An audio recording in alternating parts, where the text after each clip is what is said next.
NCERT books అనేది UPSC సిలబస్లో mandatory part, అది నాన్ నెగోషియబుల్. అందులోంచి క్వశ్చన్స్ వస్తాయా రాదా అనే విషయం పక్కన పెడితే అది చదవం అనేది మీకు ఒక బేసిక్ అండర్స్టాండింగ్ వస్తుంది అని.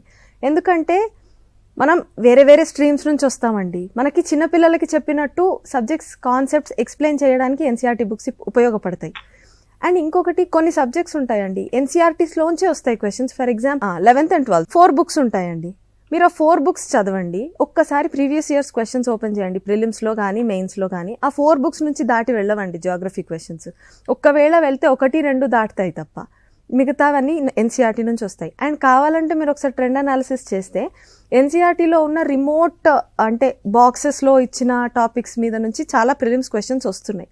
So I would suggest do not skip NCERT, but at the same time దానికి అంత టైం పెట్టాల్సిన అవసరం కూడా లేదు. అది అంత పెద్ద పెద్ద బుక్స్ కూడా ఏముండవు, అవి అంత టైం టేకింగ్ కూడా ఏముండదు. సో ఒకసారి ఫినిష్ చేసేయండి.